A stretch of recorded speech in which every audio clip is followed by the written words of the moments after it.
Oh, we're live. Hello, everybody. Welcome back to the Prince Petty Show. We're here live with. What's going on, everybody? This is Jemile Calpin, or the Beneficial Black Man. Thank you, Prince Petty, for welcoming me onto your wonderful platform. I appreciate it. I'm honored.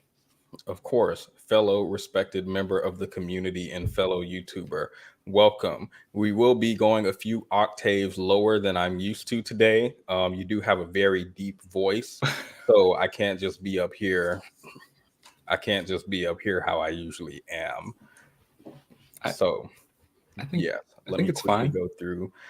Sh5N15 says, "What is this? You about to find out." I have to choose between Petty and my HOA meeting. I don't know what type of meetings go on at 7:30 p.m. for HOA, but I would leave. I would leave. Is that a housing? Does that stand for housing authority? Something? Yeah, So no, I'm not about to meet with these white people at 7:30. It's too late. that is kind of late for an HOA meeting. Welcome, Chrissy, Grace, Miss Audio, Alicia. Welcome, Alicia. So her name's Alicia, and your Hmm. name is Jamile. Correct. Okay, got it. Because I knew one was an I and it's not Elisha. So that makes more sense. Got Yeah. it. So today we're going to be discussing Future versus Russell Wilson, right? And the kind of dichotomy between these two, some similarities, some differences, and how I feel like their dynamic, as well as Sierra interacts with black men. So Mhm. before we do that, of course, we do have to get into some niggatry. Let me go ahead and pull up this slide, and you are required to comment on these. By the way, Oh, okay. Jamile, excuse me, was not provided these, No, so he doesn't know what we're about to watch. caught off guard. Hi. Hey, how you doing? How you doing? Good. Agent Ratliff with Ocean Cares Diversity Affairs ID number 33712. And you are Mr. Coelho? I'm me. Okay, so I was coming out here to go over some complaints that were filed on behalf of your work performance. Occupational. These complaints were dating all the way. Hey, get back, man. Sorry, I just wanted to see your notes. Yeah, you gotta get back. These are my notes. Okay, well, These complaints were filed dating all the way back since October of 2023. I need a letter from you. It don't matter. These complaints are totally anonymous, but I can read them That's off fine. to you verbatim. So you No, don't I'd know. rather have this And who are you, letter. sir? One of my employees. Doesn't matter who he is. One of his You employees? have to write to me. It does matter. And it says right here, he comes into work every day with the same gray plaid button up with gray undershirt smelling like dirty gooch. I guess that's what you're wearing now. And you're Agent Rattler. Yes, You have a sir. business He card? don't like black people. He raises the goal for the month 3 days before the first, so he doesn't have to pay out bonuses. Okay. All the air Thank you. I've around. heard enough. Time out. No, All no, that. no Time out. timeouts. Time I'm out. gonna- He told us Juneteenth wasn't a real holiday. Let's talk about this Juneteenth. Why did you tell them that Juneteenth is not a holiday? No, time out. Do you know what Juneteenth Oh, is? please. It don't matter if you can call the police because I'm an authority figure. So that doesn't matter. I'm gonna have to bring Juneteenth up precedents. commemorates the day that slaves were finally told that they are free after the slaves had already been free. The slaves in Texas were finally told that they're free. So how can you tell them that Juneteenth ain't a holiday? I know you're gonna walk off. That's your problem now, because you in there hiding some shit. You got that same goddamn ugly gray shit on that they said you were gonna have on, talking about that's your employee. You finna work for him? You already doing what he telling you to do. You being a do boy. We finna get you up out of here. And these complaints are totally true, because once I write them down, they become true. It say Christopher Coelho is a big white bitch. He comes into wear a You don't have sweatshirt. permission to He open don't this like up. black people. Yeah, you heard what I said. Got nothing but black women in here working for y'all. And y'all better tighten up. Tell him he ain't shit.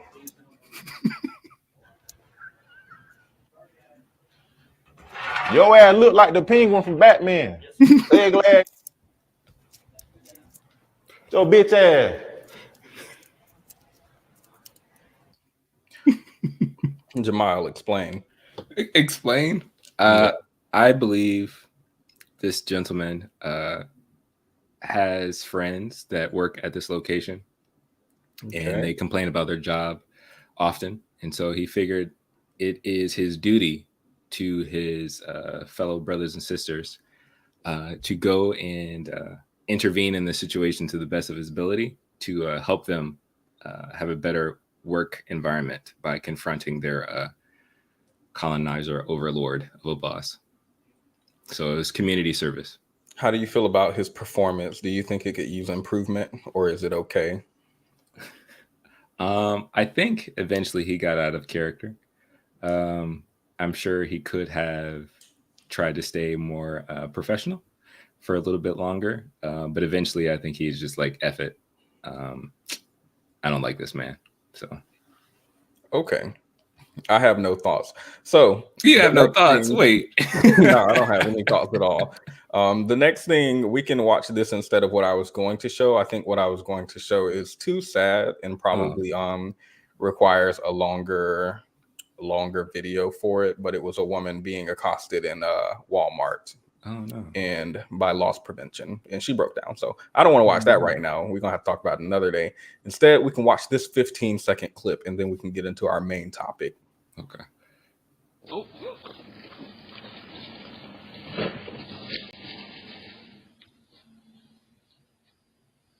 I'm gonna make your smoothie. Perfect.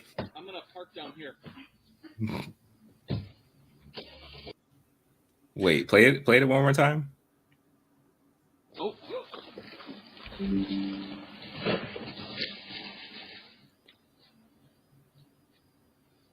I'm gonna make your smoothie. Perfect. I'm gonna park down here.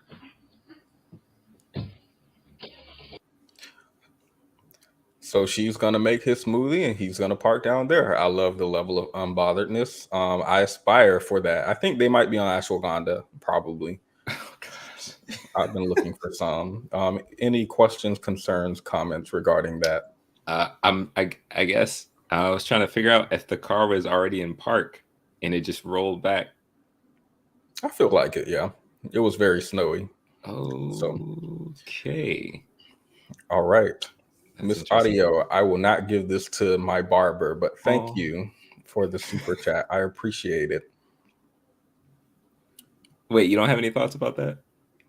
I feel like they're on ashwagandha. I've been trying to get Okay. some ashwagandha Don't they because sell that it in just tea? feels like it makes you unbothered. Like, oh my God, my mom just died. Well, time to go to work. Like, you just move on. You know what I mean? So I would love that. I would absolutely love that. Somebody said healthy communication in the comments.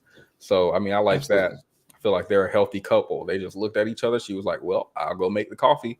I'll park the car down here. Got it. Yeah. Teamwork makes the dream work, they say. All right. Thank you guys for sticking through that. Now let's get into the main topic. I'll play my intro and we can come back.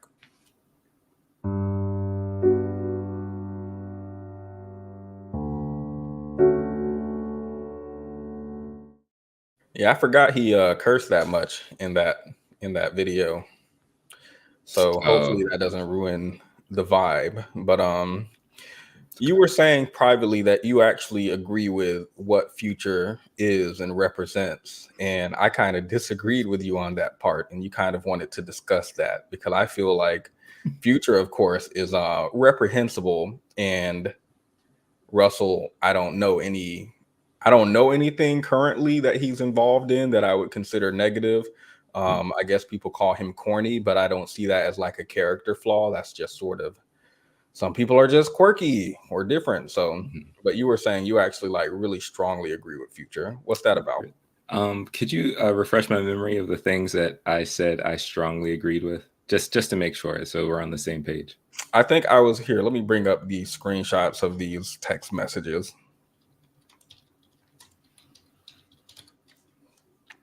If you're okay with that, of course. Sure, absolutely.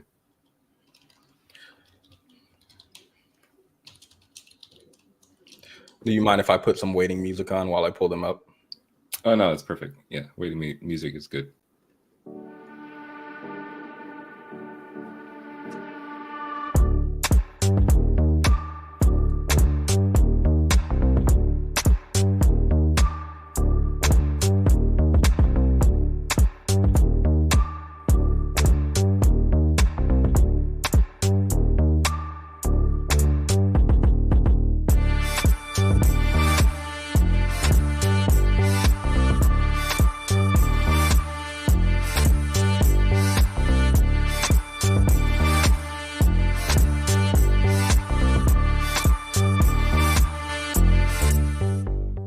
Okay, thank you everybody for waiting. So you said, I think Russell is corny and lame. Never mind, I made the screenshot wrong.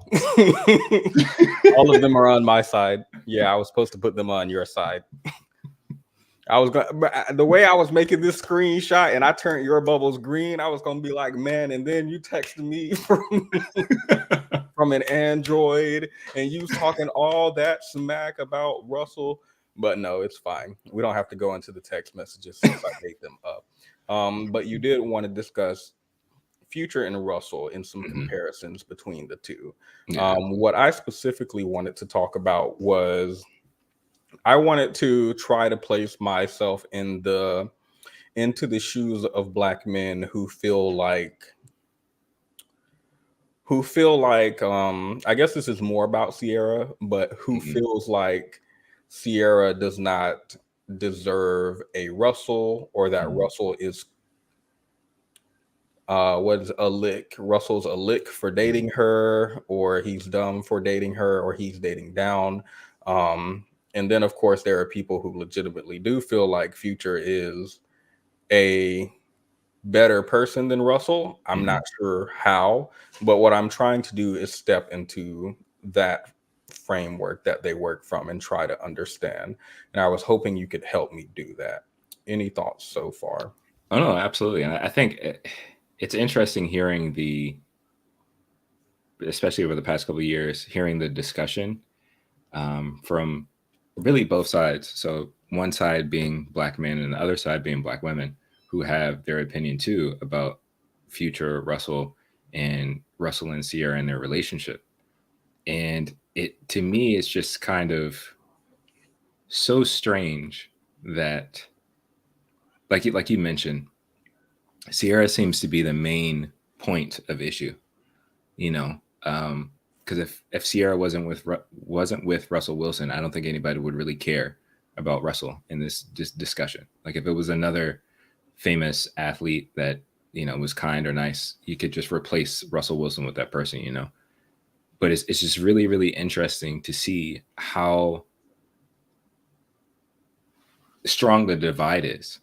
Like some Black men are so upset about their relationship, while on the other side there are Black women who long for that kind of relationship, who hold it up as quote unquote like relationship goals. And it's just such a divide centered on the happiness of two people. It's just wild. So let me take this into pieces. First, there's a claim that Russell Wilson is corny. Do you believe Russell Wilson is corny? Sure. Wow. Okay, I wasn't expecting that. No. I mean, I think I don't think there's anything wrong with corny. I feel like I'm corny at times. Like it's all relative depending on who you're asking and what standard you're basing it off of. Like in essence, in some people's eyes, Russell Wilson is a celebrity star athlete that makes ridiculous amount of money playing sports. Like if you're coming from the perspective of an athlete, there may not be anything corny about him because he's successful and excellent at what he does. But if you're comparing him to a Future or comparing him to somebody that has more celebrity appeal, yeah, he might come off as corny because he doesn't do things that seem degenerate or doesn't do things that are very, I guess, extreme or entertaining. To be clear, when I say corny, I'm working from Urban Dictionary, very reputable source, by the way. Oxford and Cambridge had different definitions that I didn't feel like were appropriate. But Urban Dictionary has a definition that says trying to be cool, but ultimately very uncool indeed, and often even extremely embarrassing. Okay. And you're still gonna say yes to that? Based off of this definition, I would say no. So when you say corny, what are you saying? And some of the, I know we both have done extensive research on this topic. So in some of the videos and responses and stuff that I've heard regarding Russell Wilson, a lot of people just consider him a square. that he's a Christian. He loves his wife. He does his best to love his kids. And so because he lives almost really like a boring life, that makes him corny. And it's very straight lace. Okay, I don't disagree. I also don't think those have to be mutually exclusive. I would say yes to both. I do think Russell Wilson is corny, and I don't think that changes. When you say that, some people look at him as like a superstar athlete, and other people look at him in this way, and they see him as corny. But the people who see him as a superstar athlete don't. I disagree because I feel like you can have a lot going for you and still be corny. When I'm thinking about corny, I'm thinking about like dad jokes. So Okay. yeah, I'm definitely thinking dad jokes. Dad jokes is definitely it's just a kind of vibe that I think dad jokes give you. Right. Dad things like pulling up to your child's school and playing like some embarrassing music or something while your child is getting in the car. So it's not necessarily a very stringent definition I work from. I think it's just kind of a vibe, right? Okay. A vibe. Got you. A vibe. A corny Anywho. vibe. Got you. I said a corny vibe. Corny I got vibe. you. Yeah. Got you. So I don't think there's anything wrong with being corny. I do think Russell is corny. Based on, I can't remember what it is. Maybe he's not corny. Maybe he's just weird. But the point is, I don't see this as a character flaw, but I do think it's true. Okay. Why do you think, I can't ask you why you think young Black men don't idolize someone perceived as corny, because I feel like corny does have a negative connotation, right? So I have to think about my question. I mean, I think we can build off of that though. Like, because even though he is very successful, that is a kind of a deeper question. Like, why wouldn't young Black men still aspire to be like him? Like, he's super wealthy. He's at this point married to a gorgeous woman. He has a happy family. Why not? And if the main reason behind that is because he's corny, then I think there's a deeper issue there that is impacting our community. But I don't think that's true though, because I feel like Fresh and Fit are corny. What's his name? Hafiz. Back when he didn't, I don't know what happened to Hafiz. He disappeared, but back when he was still the Roommates podcast thing, I considered them corny, but I still think that men, especially in their audience, aspire to be like them. So I don't think it's corniness. I think that's a shell, and the real reason has to do with him dating Ciara. Which brings me to, can I ask you one more question before you can move on to the next thing? Yes. So with that, since you just brought up like Hafiz and Fresh and Fit, I think that's interesting because depending on who you would ask, some people wouldn't consider them corny, but I don't disagree with you, but like you just classified them as corny. Yeah, but it's not off of I'm not disagreeing with you, by the way, that you can classify someone as corny and someone else can classify them as something else. Even though that would differ from my opinion. I don't disagree with you there, but I'm saying I don't think it's the basis of these people are corny, which I do think some of their audience considers them corny. I think even if they're considered corny, there are still people who aspire to be like them. I don't think it's necessarily this person is corny, so I don't want to be like them. I think it's very specifically about the fact that he's dating Ciara. Okay. So it's the association, the association with Ciara or someone else, that kind of deters. Yes, there's a attitude, I guess, about like women over 30, women with children, women who have dated not so good men in the past, and these women are now kind of to be discarded. In the idea that Russell, who you say is a superstar athlete, I haven't seen him play, but I do know he's an athlete. The fact that he's dating someone who they think is leftovers or used goods or however they might refer to it, hit the wall, whatever, upsets them. Right. And I guess, well, you don't have to agree. Do you agree? No, I can I think that's valid. I just Yeah, I think that's valid. I'm gonna let you keep going though, but if I have more, I'll interject if I have more questions. Thank you, Zahara, for the super chat. They consider Russell too soft. I genuinely do not believe that. I genuinely don't believe that. I do think they consider him corny because they refer to him like an educated lame, but I don't think they consider him soft. I think it's completely disconnected from corny. If I'm being completely honest, I think it's completely disconnected. I don't think anyone looks at Russell and says he's corny and so that he's stupid and I don't want to be like him. That seems very elementary. I'm hoping that grown men aren't working from a framework that I feel like is elementary school level. Maybe they are. I could be wrong. I'm always open to that, but I don't think it's that. I think it's him dating someone who they view as undesirable. And I'm trying to math it out. I'm trying to do quick maths in my head about why. And I'm wondering, well, I have a couple different hypotheses, right? That I'm trying to connect dots with research, but I'm finding it hard. So you're here to give your opinion, thankfully. But my first thing is I believe this. I think this disillusions men.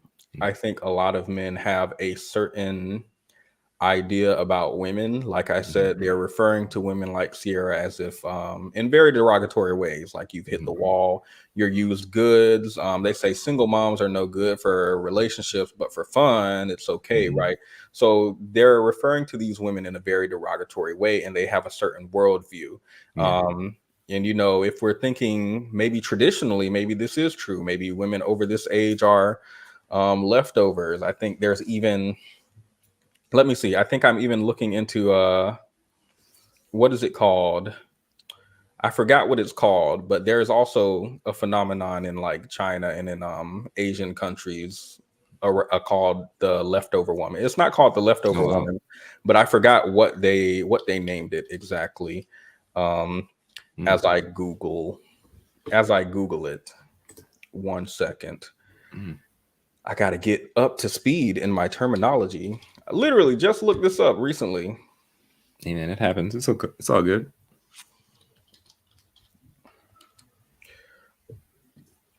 Women who are unmarried and have reached marriageable age but remain unmarried.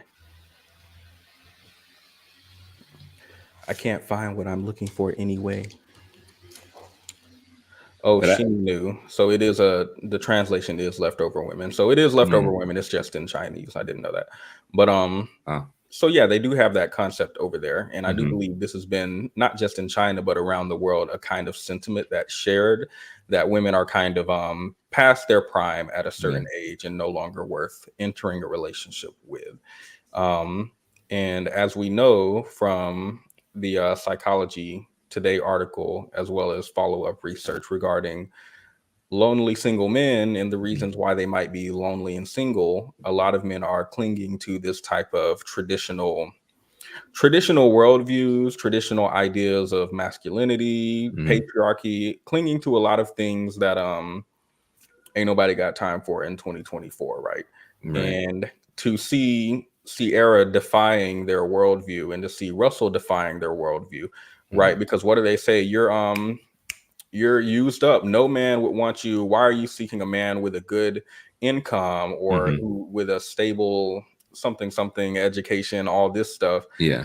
When you have a baby by deadbeat, no man is going to want you in this income bracket, and no man who's has his right wits about him is going to want you anymore. So you have to settle and blah blah blah. These are like a lot of different things that they say mixed in one, not necessarily just one complete thought, but kind of all of these things mixed together, I think, create a worldview. And for these people to be defying that, for Russell to be, like you said, a superstar football player, a good dad to his children, all of them, not just the one he sired. Yeah, just handsome and wealthy. I don't know if he's considered good looking, but Handsome, at least. Feel like handsome is a grandma compliment, but you know, I'll give it to him. Yeah. So the fact that he's defying their worldview is like shattering their brain or something. Mhm. I don't know. No, I can agree with it. This is like my first theory, but if you have any differing thoughts, or if you share them, you can give your piece as well. No, yeah, I mean, I definitely agree with you that one, if that is the current traditional understanding of like, okay, as men, we have this rules that we're supposed to be following. So we're not supposed to date women who are a certain age, who have this amount of children, who do this or do that or whatever. So it puts you in a bind, even though, like you mentioned with the Psychology Today article, there are men who are lonely and suffering from loneliness who actually have a desire for relationships. But you have this framework where, okay, I can't choose any woman that has any of these things. So now my options are very slim. And it becomes problematic when you're like needing the approval of other men to say, "Oh, you're doing a good job," you know, because if the real desire was like, "Hey, I want all my brothers, all my friends to just be happy. Go and be with whoever you want to be with. It doesn't matter if they're older than you. It doesn't matter how old they are. It doesn't matter how many kids they are. If you are in a healthy and happy relationship, go for it." But I think, like you said, there is this really strong hold on traditionalism, and it's more problematic than I think they're willing to admit. And it sucks that women like Sierra are the crux of the issue when it really should be their toxic worldviews and beliefs. Have you ever heard of the concept of nice guys finish last? Yes, I have. Do you think this is when men are voicing why they don't like Russell and why they don't like Sierra? Do you think that this is emblematic of that? Like, do you think this is an example of nice guys finishing last? I don't know, actually, because I feel like whenever I hear that, and I don't know, maybe you can look this up on urbandictionary.com. But when people mention nice guys finish last, it's usually like you're not winning, you know. But in this situation, in my opinion, in the situation with Russell and Sierra, I feel like he's winning. You know, like nice guys finish last. It's like, oh, you're not getting anything good. You really are getting quote unquote leftovers. But in this situation, in my perspective, like that's not the case for him. Like I really feel like he's he's actually winning. But I guess based off of, like you mentioned, if you're putting yourself in the shoes of the men that have hate towards this couple, and more specifically, like you said, Sierra, then yeah, they would say, oh, he's finishing last. But that doesn't make any sense. But could you explain to me like your understanding of what that phrase means? I think men have an idea that women are going to date not nice people. So the opposite of that is the bad boy, I guess. Or since we're talking about Russell and Future, we are juxtaposing the educated lame versus, I don't know, the Pookie and Ray Ray or whatever the hood dude or whatever the opposing side is, right? Yeah. So the idea is that you're going to be with someone who is less than stellar, and then once this person like drains you, because those type of people are draining. If you've ever dated someone who's like not nice, I'll just say not nice. Right. Okay. Yeah. It's it can be draining and it can be damaging, and my neighbors are singing.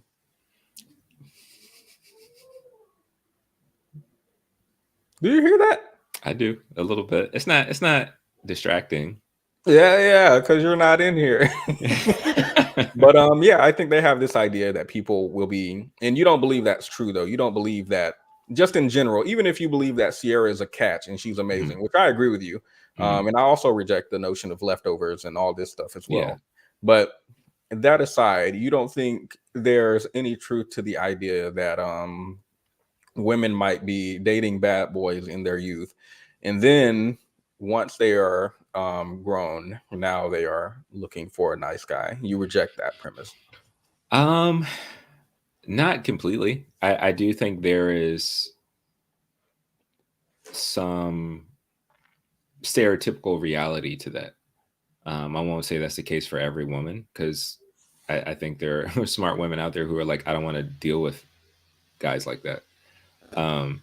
I think what may be a little bit more consistent, at least from what I've heard, is usually women are overlooked by the nice guys at the time. So we'll say like high school, college age, or whatever, right? So you'll have a young lady who's interested in a guy who's a nice guy or whatever, but because he doesn't look like, for the sake of this example, because she doesn't look like a Sierra at the moment, the nice guy will overlook her.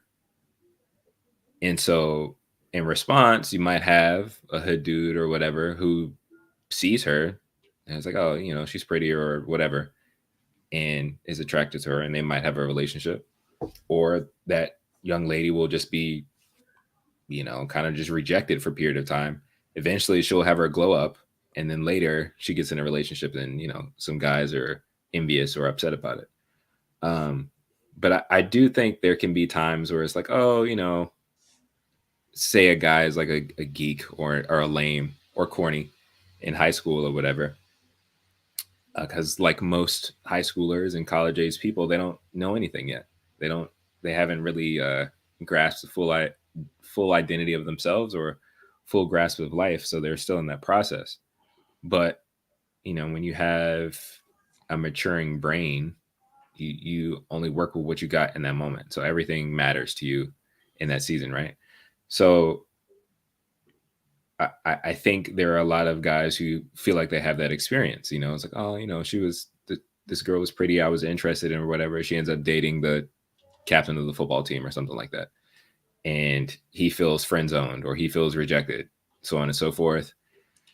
10 years later, checking on Facebook, he sees that, it didn't work out for them. At this point, maybe they feel like they're successful because they stayed in their nerdy career or whatever. They bought Bitcoin. I don't know. But they feel successful and they look at this girl and they're like, oh, well, you would have been better off if you were with me, but whatever, you didn't want to choose me.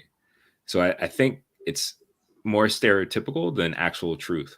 I think there are people who have had these experiences, maybe have blown it up, and it has become like a myth almost.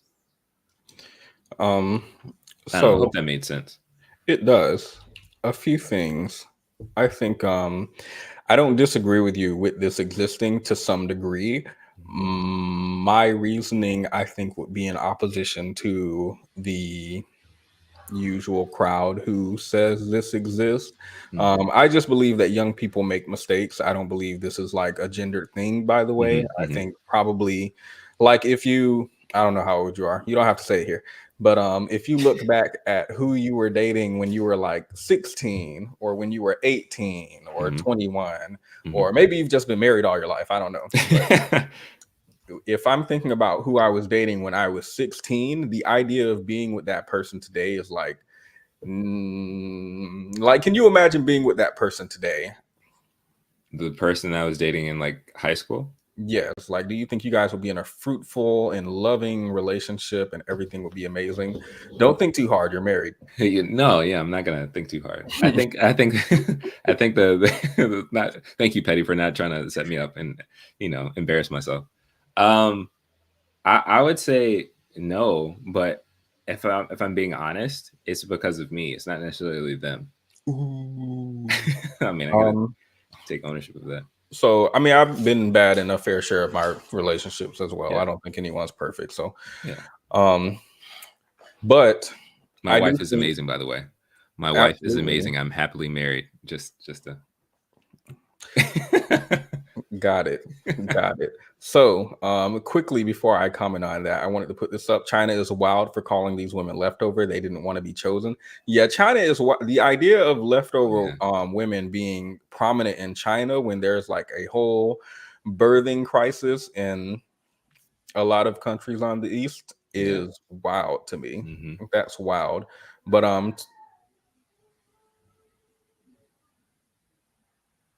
to Are they, follow up on that, sorry. are they still singing, or is Yeah, it absolutely. okay? All night Oh, for sorry. another 2 hours at least. All right, we can do it. Anywho, so to go back, let me see. The person who I was dating when I was 18 is very atrocious. And if we were together, it would be terrible. And even some of the people who I dated when I was younger who aren't bad, like we would not be good in a relationship together, right? There's such thing as irreconcilable differences, even when you're not like toxic with each other. So the idea that I made mistakes in who I chose when I was younger feels human to me. That feels like something that children do. That feels like something that even legal adults do, Yeah. especially when they're on the younger side of adulthood. Mhm. So this just feels like something you can't avoid. And I'm saying this for people who grew up with like bad role models in the house, or even people who grew up with good parents. Mhm. Like I feel like my parents were very good as far as setting an example. Take your time. Setting you just now heard that. Setting an example of what good relationship looks like, as well as instilling in me good advice for who I should seek. I still chose very ghetto and ratchet people. I don't know why I was into very ghetto and ratchet people when I was younger. That was my thing, though. I really loved it. I liked it. My ex stabbed me in the stomach. I have a scar. I can show you. I can send you a message. I literally have a scar. I got a cover-up tattoo. I loved it. I love being in these relationships. I don't know why. I don't think young people make mistakes to that degree, but I do think young people pick terribly. And then, like, even when the person's being bad to them, they might stay longer than they need to. Even in a relationship where they're not like being threatened if they are going to leave. I just think this is something young people do. My parents gave me great advice, told me what I should seek, and all of it was very good advice that I would give my child. And I ignored it because I'm 16 and I know what I want. What are you talking about? I'm grown. Right. At what point did you realize that the person that you were with, like, is that like, because you said atrocious earlier, which is a strong word for a person, is that in hindsight now, like where Petty is now, or was it like 3 months after that relationship ended that you're like, oh wow? There's some hindsight, but there's also some welcome True Mystique. There's also some I feel like even when you're a child, you know some stuff. Children obviously don't have the same capacity as adults, and even younger adults might not have the capacity as older adults. But when you're young, you still know. I feel like you still know when you're being treated bad, like when something feels bad, you know to some degree. I just think when you're younger, you have a higher likelihood to stay in that relationship. You might be like, I can fix this. Maybe it was something on my part, and like you're a lot more. I think you have a lot more leeway. And then when you're like 35, it's like, okay, this is a red flag. I'm not about to do this. I've already done this in the past. I've tried to fix it for month after month and it turns this way. Or this person said, I don't usually date black people, but you are different and it's not going to turn out. I don't have time to do this in my 30s, right? So I do think partially it's being young and stupid and not knowing and making mistakes. And then I think it's also knowing, but being a lot more malleable in your youth and a lot more what's the word, allowing more. I don't know what the word is right now. Permitting more, something more, but just giving more leeway for another person to do you wrong that you don't do if you're older. I hope people aren't in their 30s and 40s dating toxic people, right? I mean, they are, but I do think generally it's different. Like I think the same person will accept less bad things if they're 30 than they will, assuming they're not grasping for a relationship, which I have seen some people do. But like, assuming they're not grabbing somebody's pant leg and begging them, I assume that they will have higher standards generally. So that's I'm curious though, because when you say that, like that, looking back on that relationship, right? You're talking about the stabbing specifically. Yes. That okay, yeah. Let's Okay. talk about her. Sure. Yeah, because I mean, I'm You're- assuming that's the person that you considered atrocious, right? No, Oh, so okay. Well, I think she just had mental health issues or blackouts or something. okay. Yeah. Okay. So okay. Hold Yeah, on. man. Look, I'm in therapy. I got stuff to work on. I mean, We're that's good. figuring out stuff I and support what, it. why, and where, and who, and what, and when. We're figuring Hey, out I stuff. supported Black men in therapy. That's we need it. We need I it. watched your video. I loved it. Oh, Yes, thank Black you. men in therapy. We support that. Yeah, absolutely. But you're asking at what point do I know that this is like bad or this is a bad person or what's your Yeah, question, I guess? yeah, because like, because I'm trying to think of like high school version of petty. So if you if you because you mentioned you said you knew you were given enough wisdom by your parents to be able to like identify, okay, this person would be actually more of a beneficial person to be with, but you chose against it, right? Yeah, I think yeah. Okay. And so I'm trying to, I guess I'm curious because that seems to be the case for a lot of like, Don't look at that comment. but okay, so even if we take that, right, that comment, I guess it's interesting that in itself seems to just be part of the growing process. And if that is the case, like you said a little bit earlier, like we all go through that. Why is there so much pushback when that just seems to be the norm of life? So, like earlier you mentioned that one of the reasons that a lot of people have issues with Sierra and Russell Wilson, and this is something I heard in, in a couple of YouTube videos or people having commentaries about this, it's kind of like main reason that men are upset about Sierra is that they're upset that a woman like Sierra didn't pick the good guy first. And, but only after their prime, kind of like you were saying, like after they hit the wall and did all this stuff, that's when they want to be in a relationship.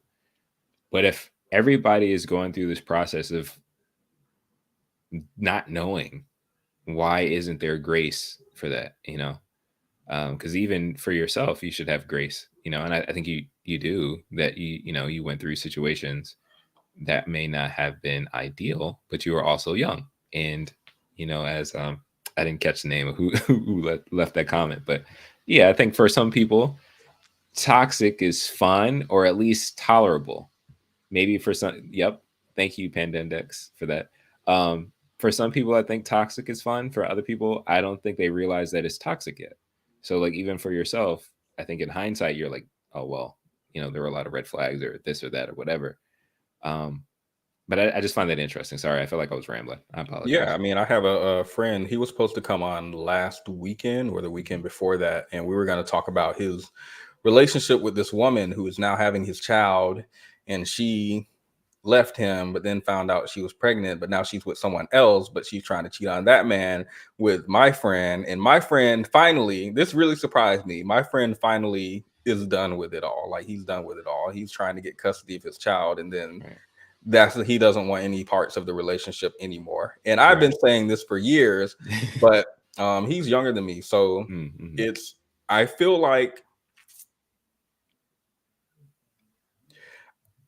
I agree with you. It does come with age and I guess maturity and even just being tired. Like it was tiring to do over and over again every year. But it does come with age. The reason I think that men are unwilling to, I think it's more difficult to critique yourself than it is to critique others. It's more difficult to look in the mirror.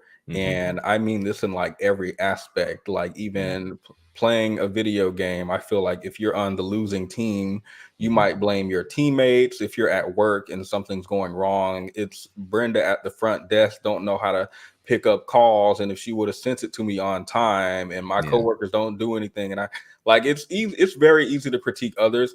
It's not as easy to critique yourself. I think it's not as easy to look at yourself in the mirror. I don't know why. I could probably do research on that. I mean, I think self-reflection is definitely a skill, and I know that we have like a a plan of where we're supposed to be going in the conversation, but I think self-reflection is definitely a skill, and I sadly I do think that's a skill that a lot of young men don't have. I would say men in general don't have. I agree with you that it's a lot easier to blame other people, like even in the online quote unquote gender war conversations and the manosphere stuff, it's always pointing the finger at women, particularly black women, rather than actually taking some time to have self-awareness, self-reflection, and own personal accountability. I think if you don't learn that skill, if you don't learn the importance of the impacts of your behavior, of your thoughts, and all that stuff, like actually understanding that as a human being, I have a responsibility to my community and I have a responsibility with the things that I do, you'll never like take into consideration that, oh, maybe I'm the problem. Maybe I need to actually address some issues. But I think, again, that's an important part of therapy. You need to have somebody come and like, Yes. let me point out some stuff to you. And even when it's not necessarily you being a problem, right? Mm-hmm. If a man is unable to do self-reflection Mm-hmm. when he's looking at women broadly, or even a specific woman, since we're Mm-hmm. talking about Sierra, Yeah. he's looking from a lens of a person who has not done anything wrong. Mm-hmm. So I've done self-reflection. If I see my friend got someone pregnant, and I feel like the past me would have chosen different words. The past me would have chose different words. To be honest, current me would choose different words than the words I said, but they will remain in my head. Right. But if I had a child, that might be different. Also, I'm getting older, so I got to remember these aren't like teenage pregnancies. These people are grown. Yeah. I forgot we're growing up now. So, Yeah. But if I've struggled with something like my friend has struggled with depression, I think he struggled with drug addiction. I forgot what it was. He struggled with a couple of different things, and if I struggle with those same things in my life and I'm able to self-reflect on them, it makes it easier for me to sympathize with him. It makes it easier for me to say you should get some help, and this is an avenue that you can work through. It makes it easy for me to have emotion for him and see him as human instead of like, oh, you're a druggie. Right. And you need to use protection and blah, blah, blah, blah, blah, which I believe, but it's just easier for me to look at someone as a human who makes mistakes if I'm able to reflect on mistakes I've made myself. And Absolutely. I don't believe, like you said, men generally reflect on mistakes they made themselves. Why? I don't know. So when you're looking from a lens of perfection on your part and you're looking at women who are flawed, everyone is flawed, but you're not you because you haven't done the reflection to know that. Yeah. And I don't know if I would combine this because I haven't done the studying needed to combine these two concepts. But I also know people generally tend to comment on negative things, not positive things. I forget where I read this. I think it had to do with reviewing restaurants, for example, or something, but it was able to be brought in. So if you have a negative experience, you're more likely to speak out about that as opposed to positive, which maybe is why we look on TikTok and see, who the F did I marry part 65 instead of I married someone who's very cool and everything's perfect and nothing bad happens. So I just believe that exasperates the issue. No, I agree. I think there's a level of cynicism that exists in our current day and generation. So like the idea of success and happiness is very questionable for a lot of people, which sucks, honestly. Like it feels like it's more believable for there to be drama and bad things rather than like, oh, somebody's just genuinely happy, But sorry, continue. Yes. So I'll move on. So my first point obviously is young people make mistakes. My second point is that bad men are good at lying. I don't think people give enough credit to, what is it called? Not a beard, the face that you can put on when you're dating, particularly for men. Mhm. Because when we look at male dating advice, it seems like how to manipulate and lie to women, or how to Mhm. be dishonest. Like, don't bring up your income. If say you're a custodial engineer, don't say you're a janitor. It's all about, it feels like you're embellishing. Yeah. Embellishing yourself a little bit to get what you want, because most of it seems evolved from pickup artistry, which is very sex related. And then Yeah. once you've gotten that, then you can drop the facade. Yeah. Right. So Mhm. from the quote unquote nice guy, the good man looking at these bad men getting all these women, supposedly, it is these women just like bad boys, and their thought ends there. I don't think they actually think about the nuance of, like, a bad person can lie to someone or misrepresent themselves, or even the idea that a lot of women know a rapist, but a lot of men in their friend groups don't know a rapist. Like, the idea that you Mhm. see this guy as bad and he presents himself as a different way to a woman is very real. Usually I would say it's in reverse. Usually he's very cool in your friend group, and then once he's around his lady, that can be a different story. But I do think it can happen in reverse. So I think that's my second point. Bad men are good at lying, and I don't think men generally think about that Mhm. when they are kind of demonizing women for picking these men and devaluing them because of that. Yeah, I don't necessarily disagree with that. I think to add to that or broaden it, I think as a man, it sucks to say it, but I think men in general are good at lying, um, whether they're nice or bad or whatever. And I think that's that's the uncomfortable part, because like in situations like that, you can have nice guys who are also good at lying, but because they feel like they are nice or good, um, it gives them the pass to do it, compared to like if somebody is clearly flawed or bad and they're lying, then it's like, no, it can't work that way. But you have these bad men who are, I guess, comfortable and confident in their badness. They own it. But then you have some nice guys, not all men, but I'm just going to stick with the majority. That's my perspective. The majority of men, they feel that they have to make this extra effort to come off as a good or a nice guy, even though inside they actually may be deviant themselves. But since they are holding up this facade, they're holding up this mask. When it doesn't work, they get upset when somebody else is just owning their ish and like boldly can proclaiming like, yeah, I'm a trash guy, and I'm gonna get this girl, and it is what it is.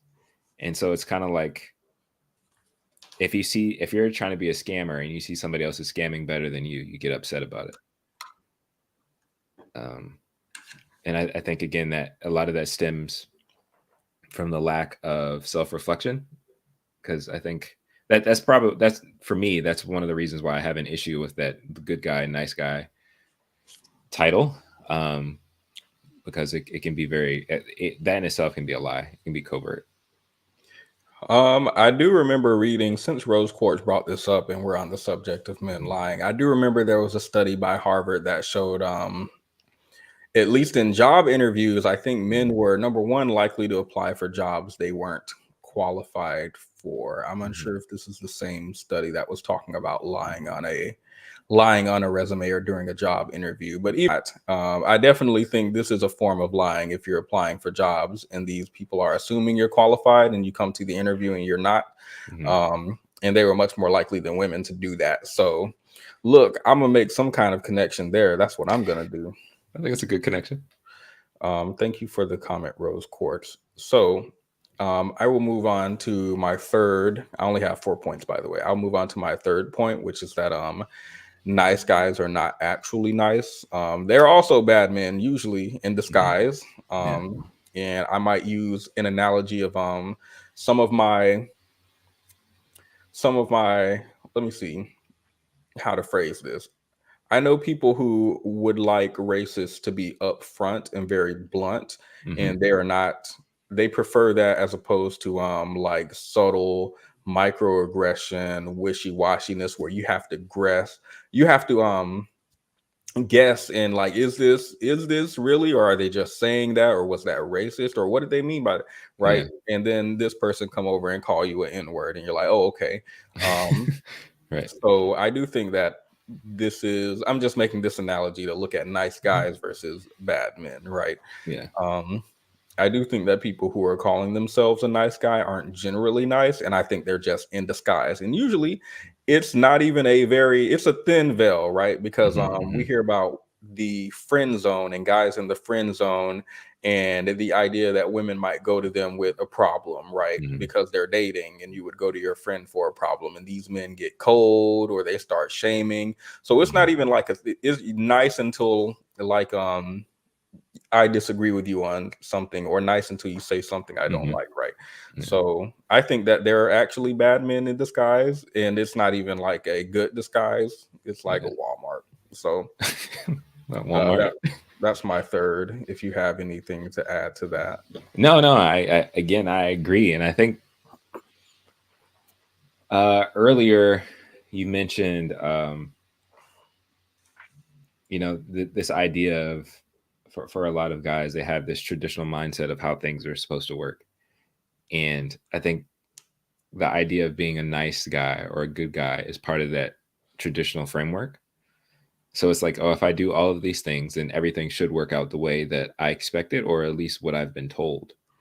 And I think what we're seeing, like in the past few years, and I would say really since like 2020, that mask that you were talking about, that Walmart mask, is falling apart. Like the society is not allowing it to exist, because one, people have the opportunity, particularly women, have the opportunity to speak out against all of these facades, and it's really ruffling feathers of men who have been trying to hold on to this methodology that they thought and believed worked.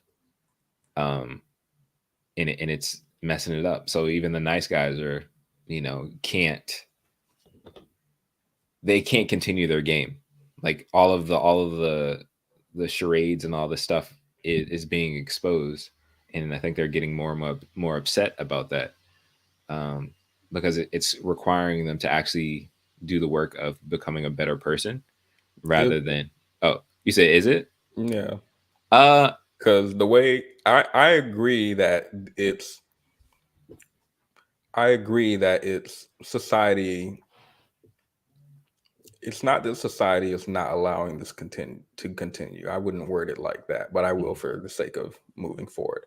I agree that society isn't allowing the nice guy facade to continue, but is it really forcing them to change when popular TikTok that's blowing up on my For You right now is some black guy who's like, listen, ladies, I'm gonna just be real with y'all. Some of y'all gonna have to settle for 50-50. Y'all can't get these 80-20 men. Y'all can't get, like, the video is him just flat out saying, we ain't gonna do it. We can't do it.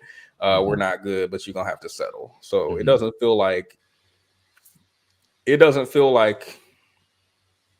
they're being forced to change. If I'm being honest, it feels like they're going to stay stuck. Yeah, no, I agree. I think you can still be forced to change, but resist it. You know what I'm saying? Like the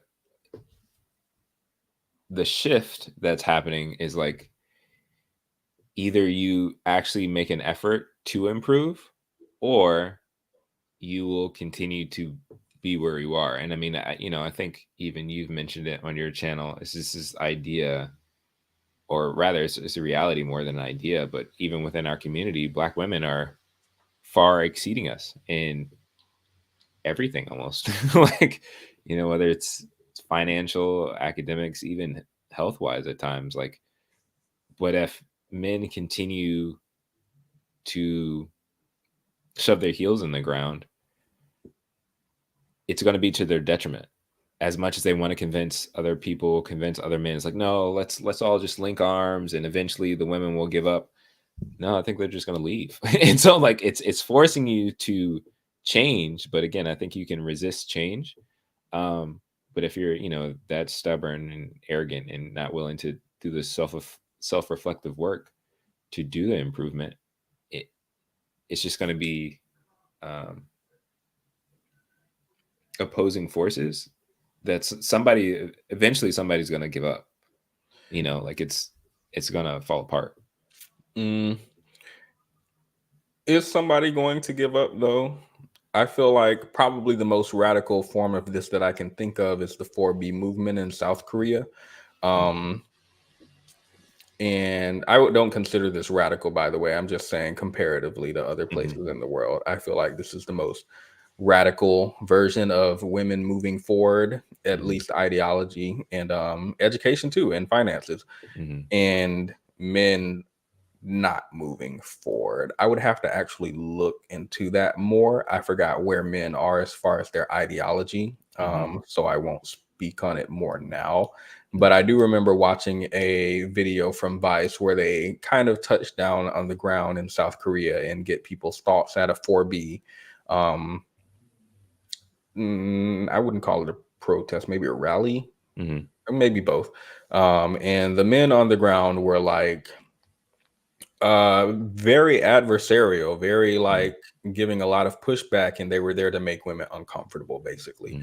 And the thoughts on feminists there generally seems to be that it seems to be negative. Like there seems to be a negative perception from men generally, especially politically, where they are trying to keep a certain amount of children coming to support their economy so that it does not fail.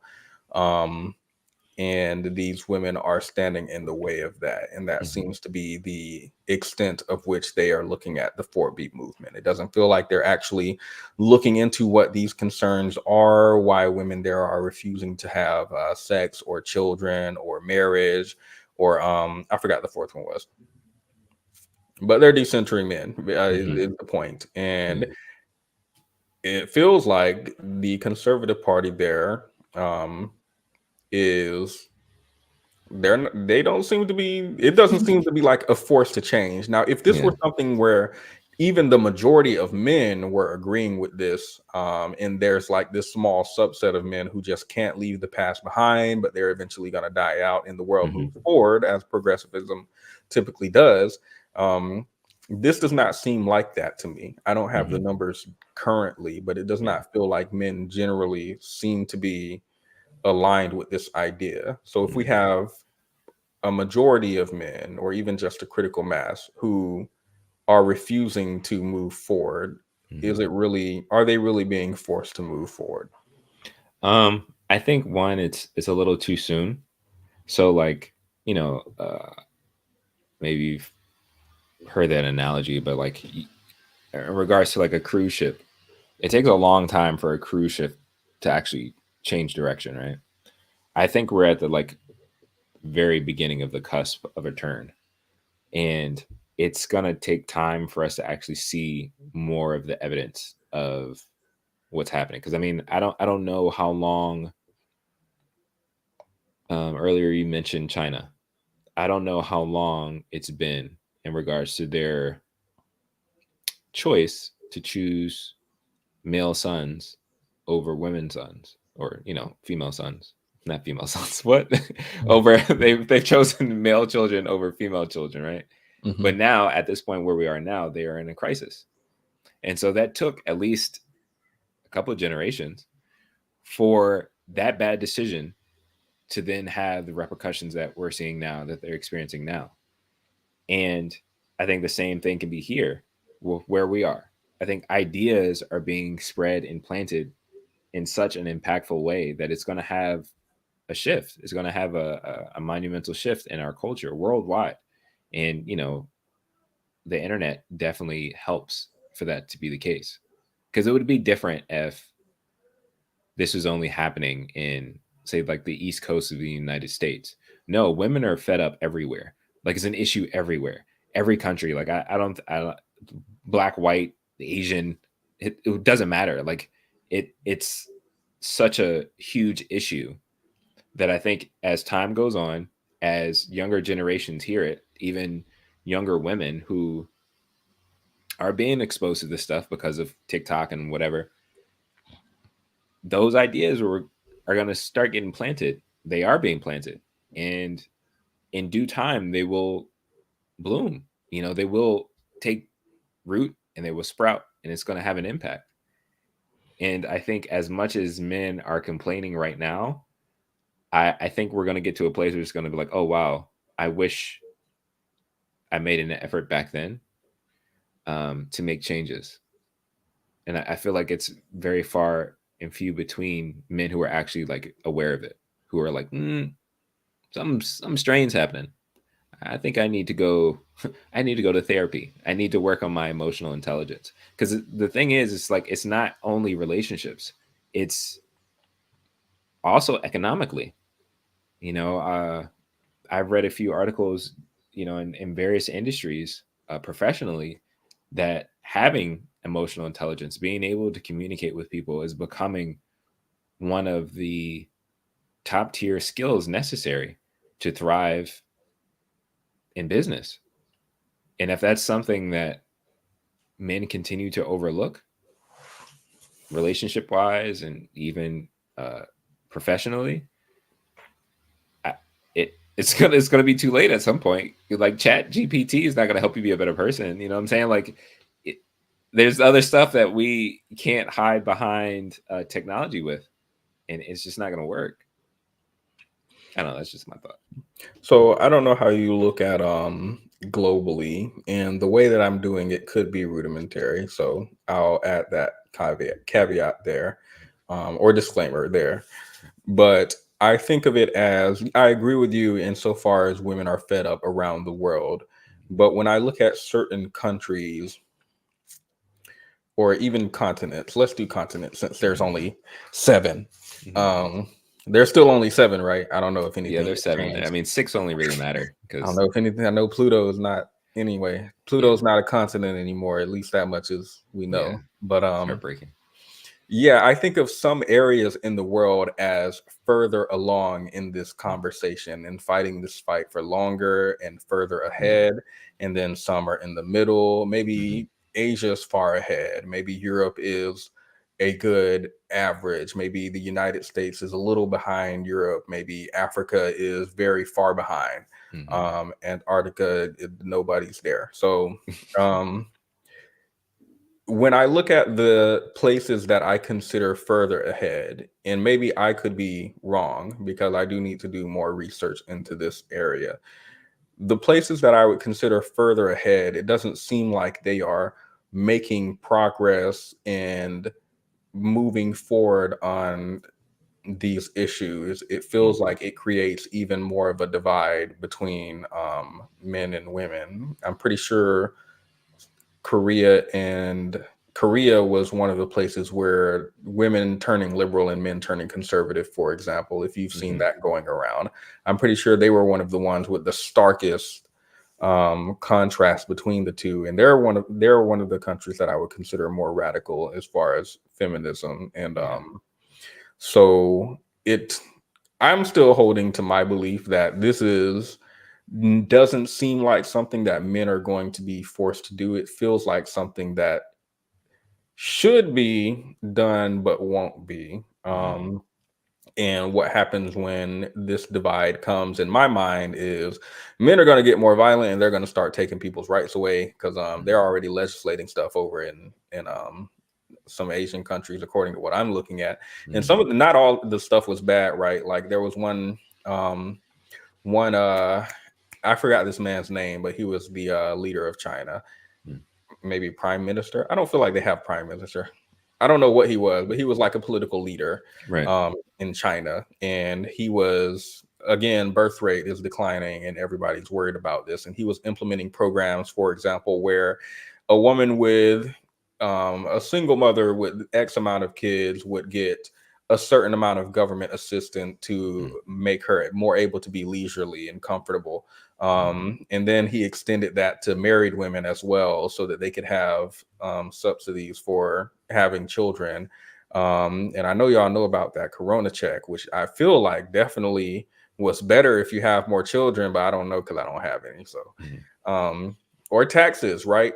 Well, I wouldn't call taxes incentive to have children, but again, over in China, they were looking at these type of programs to put in place. But what happens in countries where they don't look into that? What if they look into other ways, like reversing Roe v. Wade, and kind of look, young people who make mistakes, who tend to be the people who are unwed mothers, tend to be a lot younger, for example. They don't get to make mistakes anymore without severe consequences to that. There's a lot of agency taken away. And I believe that would actually be the future.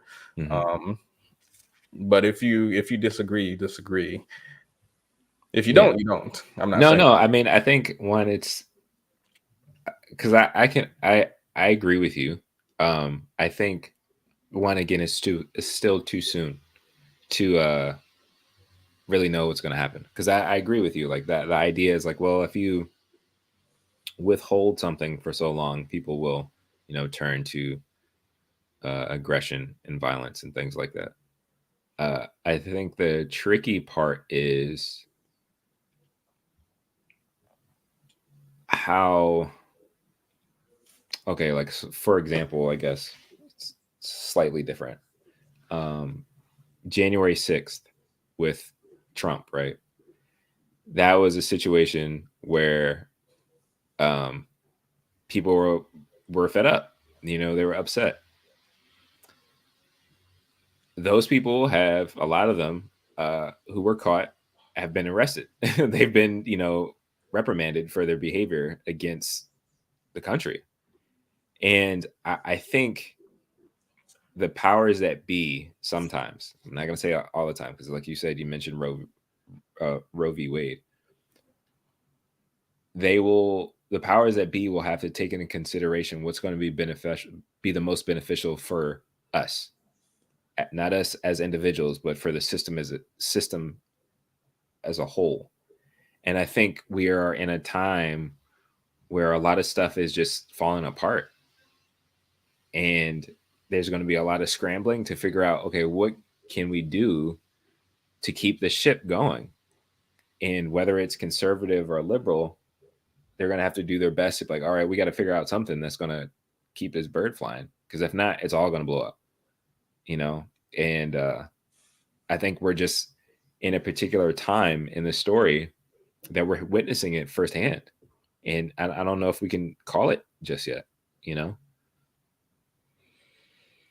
I'm calling it. I'm much more pessimistic. I'm much more pessimistic about the future, but I will leave it at that just because we are on the topic of Russell and we are far, far removed. But let's get back to the notes. Let's reel it back in. I'll finish with my fourth point just because it's there. It had to do with purity culture and the idea that you want a woman who's young, not mature, hasn't made mistakes. I was going to tie it into purity culture and misogyny, but that's a level of, I didn't give that point the academic rigor it needs for me to speak on it in a meaningful way. So I'm just going to put out there, I believe it's purity culture and misogyny.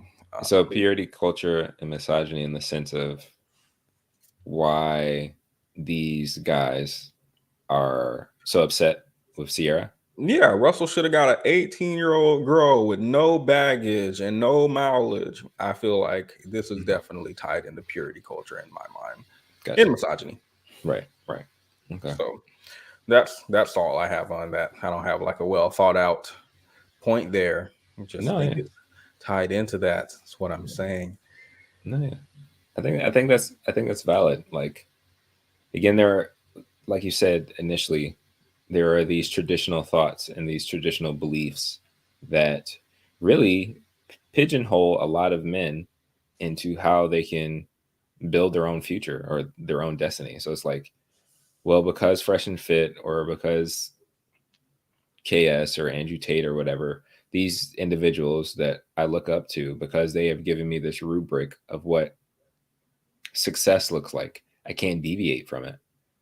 because as soon as I do, I'll get clowned. You know, I will be insulted, which I think even ties to which I find interesting, but ties to the reason why a lot of, I guess, young men don't look up to Russell Wilson as like a role model, which prior to Sierra, and I mean, we have some notes, but prior to Sierra, I think he was fitting in with the stereotypical black athlete model. But I mean, we can get to that a little bit later as we're going through this slideshow. No, you can finish. I just put it on the screen because you said we have some notes, and I don't want this PowerPoint to go unused. Yeah, I mean, I think that this helps. Yeah, let's just go through this because my point is brought up again in this. Future versus Russell. What's the big deal?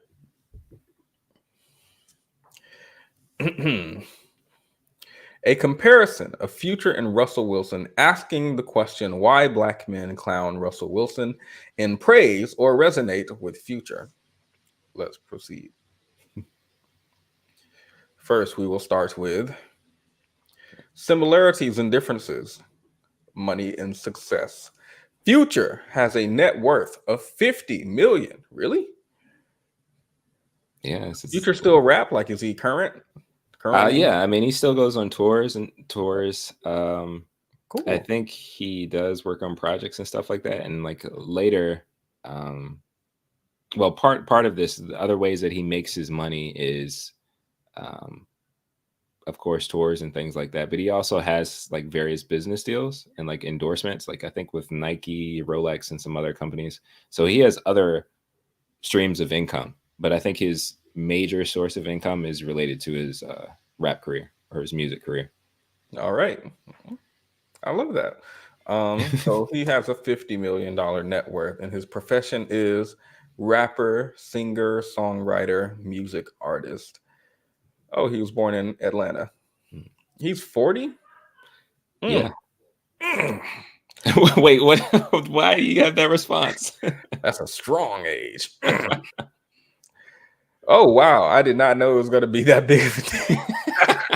Russell Wilson's net worth is $165 million. This is on the richest athletes category, by the way, of NFL players. His salary is $22 million. He is 35 years old, born in Cincinnati. He's 5'10". Let me go back and see how tall real quick. The Future is 6'2". Future does not look no 6'2". I did not know that. Yeah, this man does not look 6'2". He looks, he gives 5'8" to me. He gives like 5. I don't know. It could be the camera angles. I don't know. And Russell gives tall. He's a football player, so I would expect him to be like huge. But Russell's 5'10". He's an athlete, American football player. He is worth $165 million, more than 3 times Future's net worth. So, why did you put this in here? Were you just wanting to shame? No. No, it wasn't it wasn't supposed to be for shame. But I think younger, faster, more athletic, richer, not addicted to anything. That's wow. Yeah, I mean, I think it's interesting because again, they're both celebrities in their own rights. Like Future, whether you know like hip hop or rap music or whatever, he's an influential artist, and he's been an influence. Yeah, like he is an influential artist that has made an impact in our community. And for some people, Future is somebody that you aspire to be. I just wanted to compare, like, okay, if we have these two men, what are the things that are similar or different about them that people seem to be more interested in Future rather than Russell Wilson? I was going to bring up, there's a consistent talking point that I hear. I don't believe this is true, by the way, but I haven't done the research to disprove or prove it. So, you know, anyway, but there is a common talking point going around regarding the Black community and what we aspire to be. Mm-hmm. And whereas other communities might look up to doctors and lawyers, we look up to rappers or gangbangers or something. I don't know. But I feel like that wouldn't apply here because Russell is an NFL player. So I feel like we can't use the black boys just want to play ball defense here because Russell is in that category. So yeah, no, I agree with you. I think it's interesting because they're both technically within that stereotypical paradigm. They are both entertainers to some degree. Future, a musician, Russell is an athlete. These are both things that, again, stereotypically young black boys would aspire to. Either one, you know. But in this discussion, Future is the one that seems to have more appeal. Maybe it's so I'll yield a little bit on the corny thing. I do think it could be some corniness insofar as I believe if you're younger, Future looks cooler. Like at a surface level, I think Future looks cooler from a young person. Like when you see Russell with his wife and kids taking family photos, I don't think boys will look up to this generally and be like, oh my God, that's super cool. I want to be like that.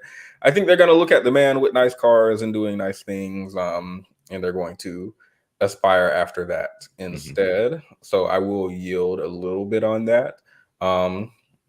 But I'm still going to hold that the backlash at least has to do more with Ciara. But I do agree that might be why they look up to Future more. So I'll yield there. Now let's look at their upbringing in early life. Future grew up in Decatur. Shout out to my Decaturans and Lithonians. I see you guys. Atlanta, Georgia. Was abandoned by his father in childhood. Oof. And then raised by his mother and extended family. Shout out to mothers and extended families. Research came out that showed that single moms apparently are doing less work and have more leisure time than married moms. The research attributes some of this due to the fact that extended family will help you more than your husband might. So shout out to that. That was unrelated, by the way. Was involved in selling drugs before becoming a rapper. Got connected to the Dungeon family through his cousin Rico Wade. Gave him the opportunity to build his rap career as well as escape from street life. Shout out to Rico Wade. You created this, buddy. This is your legacy. Russell Wilson, on the other hand, grew up in Richmond, Virginia. Richmond just sounds like a rich people town for obvious reasons. I don't know that that's true. Don't move to Richmond. It's half and half, I think. Career athlete in high school, college, and professional. College graduate with a bachelor's in communication. And look at how he communicated with Ciara. I love my wife. My wife's amazing. I love my kids. It's important we talk and pray together. Love it. Master's degree. I did not know this man had a master's degree in education, leadership, and policy analysis from the University of Wisconsin. What were you saying? I didn't know that either until I started doing the research. Okay, I'm learning some stuff. I didn't even know that. I thought this man was cool without all this. So look, we'll take whatever we can get. Parents were successful in their own right. His father was a lawyer and his mother was a nurse director. This is interesting because I just saw a TikTok. TikTok is not like sound advice. Please don't go on TikTok and use it as advice generally. But it was talking about how to date for women and asking what type of role model do you look up to and what are your parents like? So, you know, if your parent is a lawyer and a nurse director, then that might be different than okay. I don't know. I couldn't find. I had a hard time finding out information about Future's like upbringing. So that's as much as I could get. Yeah, Dream. I would say a dream man. Yes, Mrs. Truth Teller. Is this the same Truth Teller, or is this a different Truth Teller? Let's see. Relationship history. Russell Wilson divorced his first wife, Ashley Moon. Wait. Before you go on, you were getting ready to say something about, I guess, nurses that you from TikTok. Nurse. Oh, I was just saying. Yeah, if you are looking at parents as far as dating advice, I don't give advice, but it looks like this is what I would be looking for. What does your father do? What does your mother do? Oh, they do these good things. Cool, like green flag. I'm not saying you shouldn't date people who are from single moms or single dads or whose parents are drug dealers. I don't know, but I'm just saying that maybe we can use some type of discerning when we date generally is what the TikTok was saying today. So yeah, that's all I was saying. No, yeah. Continue. Relationship history. Russell Wilson divorced his first wife, Ashton Meme in April 2014 and married Sierra in July 2016. All Future fathers 8 children. So you didn't write this to drag Future, right? No, I didn't. I literally just got facts. Future fathers 8 children, 7 biological, 1 adopted. All I wonder if he was involved in. Anyway, he was engaged to Sierra from October 2013 until August 2014, where Sierra called off the engagement due to Future's infidelity. He has dated other celebrities, such as Lori Harvey and Nicki Minaj. I didn't know he dated Nicki. Look at them. I was gonna say, because when you said Future was still having concerts, and I was like, well, in my mind, I didn't say this out loud, but in my mind, I was like, well, if Nicki Minaj can still have concerts with this disclaimer on the bottom talking about we are required to inform you that this man is a registered FO, and she's still able to get people to buy tickets, I'll believe anything. I believe Future can have the concerts, is what I'm saying. Absolutely. So what is the issue? Real quick before we move on, I wanted to. I thought this was interesting, and I mentioned this a little bit earlier about Russell Wilson and his career. I just sent you a link to a picture of he and his first wife. All right. This isn't gonna be. Oh, okay. What were you trying to say with this picture? So, based off of a lot of what we see in our community, Russell Wilson pretty much did everything right, even to the point of marrying, as an athlete, a particular type of woman. Oh, okay. Mm-hmm. So, but the relationship ended or whatever, and I think it could be adds more salt into the wound that he is now married to a Black woman, compared to the the acceptable prize. I just thought that was interesting. So I mean, you can take that off the screen if you want. You know what I think is interesting? I think he looks terrible there. But when you look at him and Sierra, I'm liking it. Like, this is just maybe because white people, you have to turn the camera settings different, so the Black person ends up looking like a stain, or the white person ends up blending in with something. But when you have two people of the same shade, you get to really utilize that camera to the best of the ability. So maybe it was just the camera work, or maybe there was just something better about this relationship. Because I just think it looks better. It just looks better to me. That's all I'm saying. No, yeah. So, and you're saying you are not intending to be petty at all today? No, I'm not. I'm literally like, all I did, like, even if you do a wiki search between the two men, it's a drastic difference. Like, it's nothing that I'm trying to do intentionally. Like, the length and the information provided about Russell Wilson in his Wikipedia literally just overshadows everything in Futures. And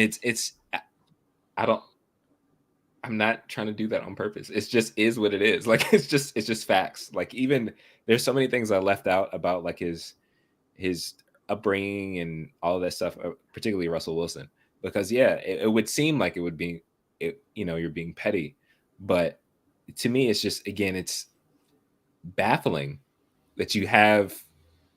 But I mean, I think it also kind of supports my hypothesis, which we'll get to eventually. But like, I don't know. It's just drastically different. So again, no intention of being petty at all. Got it. What's the issue? Is Sierra the real point of contention? I believe so. The constant variable between the two men is Sierra. Sadly, she is looked at as the object of winning or disappointment. Signs of misogyny and misogynoir are heavy here. Yeah. And I mean, for me, even in this conversation, and I agree with you, I think, which is sad, like, the only thing really connecting these two men is Sierra, right? And instead of all of the other qualities, particularly like one about Future or the qualities about Russell Wilson, this seems to be the focal point, which again, to me, I think is strange. And honestly, I don't know. I think the next slide goes into our various hypotheses, but that's the only thing constant for me. But I think it's a deeper issue. I don't think Ciara is the main thing. I think she's part of it, but I don't think she's the main thing. I think it's the main thing because I've heard men talk about they will look down on a man depending on what his wife is out here doing, and if she has an OnlyFans or whatever have you. It don't matter if this man is accomplished. It don't matter if this man is a millionaire. It doesn't matter if this man is has an amazing body. If he's dating a woman who they look down on, they immediately discredit that man. I absolutely believe this is 100%. I'll say 99 because the corny, but 99% Ciara. Yeah. My hypothesis: nice guys see themselves in Russell and they think they should get revenge on the Ciaras, and Russell's not on code. I did go into this a little bit earlier, but yes, I do believe quote unquote nice guys see themselves in Russell Wilson, and they don't like this reflection because it reinforces what I said earlier about nice guys finish last. That makes them upset. So they feel like, you know how these guys talk. I was a nice guy, but you rejected me in high school. And I'm going to be rich and I'm going to have a nice car and you're going to be a single mom and you're going to hit me up like, hey, remember me? And I'm going to be like, kick rocks. I'm going to kick you to the curb and I'm going to go and find me an 18-year-old girl who's not used up. That's exactly how they be. And so when Russell, the quote unquote nice guy or educated lame or whatever have you, is not doing this, this upsets them. Again, I spoke about shattering people's reality and delusion. That's what I believe is going on here. Yeah. And then your hypothesis, would you like to read it? Yeah. I think many Black men feel it's easier to achieve success the Future route rather than the Russell Wilson route, even though they're both successful entertainers in their own right. Maybe it seems it's easier to become a successful rapper than it does to become a clean cut athlete. And so I think it's a deeper thing, like, because even with the idea of being a nice guy, right? And like you said, I'm going to follow all of the things. I'm going to try to find success or whatever. In comparison, they still can't get to typically, a lot of men can't get to the success that Russell is at, following that path, being excellent in everything all the time, constantly. Compared to a Future, I think for some men it's like, yo, I have a better chance of finding success if I go out, rap about ratchet things, and at least give the appearance of success. And I think there is maybe a level of like self-hate toward this. It's like, it's not fair that Russell is able to achieve all of these things. I don't know. That's just my thought. I don't think it necessarily has. I think Ciara is like a deflection. It's a deflection point instead of really facing the reality that a lot of men aren't willing to put in the work and the effort to get to a place where Russell Wilson is. And it doesn't mean you have to have, $150 million net worth. But part of the things that people clown him about is the fact that he is so clean cut, just a good person, like he donates a lot to charity. He's very supportive of his wife. Again, a lot of men like to call him a simp, but like he is doing a lot of the things that are admirable, that are beneficial. And I think it frustrates men because it's like they don't feel like it's possible for them to do it. But when I see the issue I have is when I think about how people look at Russell Wilson, particularly since we're talking about men and Black men, how they look at Russell doesn't seem to be like a clean cut athlete. It just seems like corny guy. It doesn't even seem like they acknowledge his athlete portion at all. Completely forgot what I was about to say. Oh no. Not the okay. I completely forgot what I was about to say, but just know it was about to be real important. Real important. Oh, yeah, I was going to ask you. So fundamentally, it feels like what they are looking at is successful rapper thug versus a good guy who's corny. So in my mind, I can't personally see it being that they think the future route is easier, because the alternative to me seems like just being a good person. It doesn't seem like being a successful athlete. It just seems like being a good person, which I don't think is hard, but you know. Yeah, I mean, I think it's hard in the sense of like what you're trying to accomplish. And so like if your ultimate desire is to say get with like a Sierra, Future did it first. You know, and so it's like, well, if I want women like Sierra, it's easier for me to do it if I become a rapper. Because I mean, at this point, like even with all the complaints and stuff, Russell Wilson didn't have a Sierra at first. It's only after the fact, right? So like if I want the celebrity, if I want the success, or even like the appearance of financial success, because $50 million isn't something to bat an eye at. That's still money, that's still wealth. So you can have all of these things that are considered successful, I would say, based off of like the parameters of what I guess men say is good. I can get the girl, I can get the money, I can get the status, I can get all that stuff.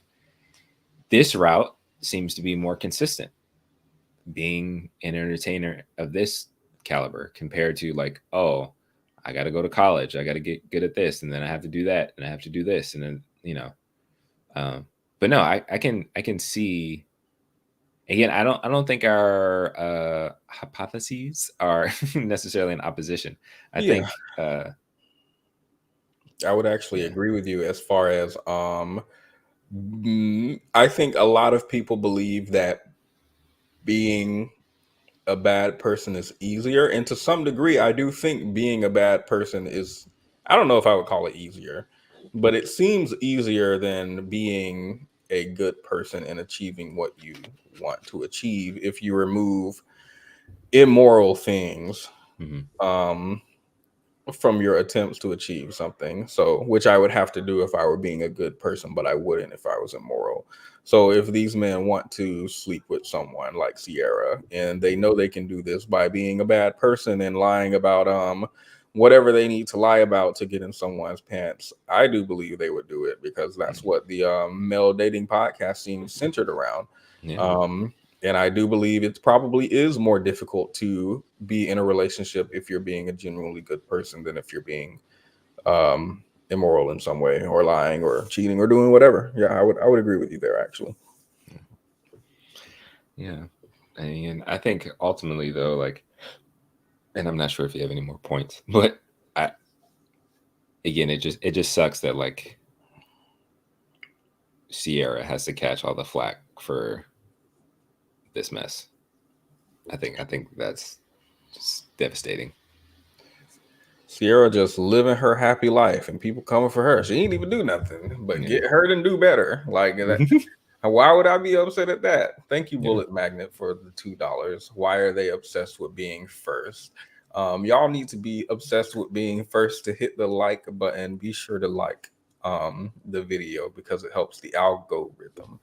And follow the Beneficial Black Man on YouTube if you're interested in grown people takes. I'm not a grown people, and I don't give grown people takes. So if y'all need that, I feel like the Beneficial Black Man is where you should go and be. But thank you for the $2. I think they're obsessed with being first because, again, I feel like it has to do with purity culture, misogyny, as well as the other things I listed. Because the idea, I don't know if it evolved from purity culture, but the idea that people who are women specifically, because men will talk about how they get in their 30s and now they're more valuable.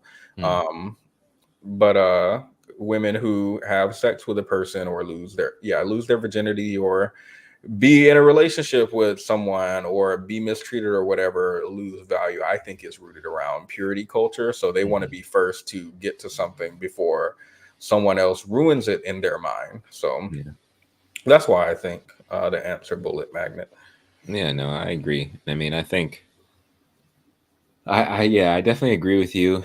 And it's sad and unfortunate, but I think the idea of the obsession of being first comes from like ego and pride and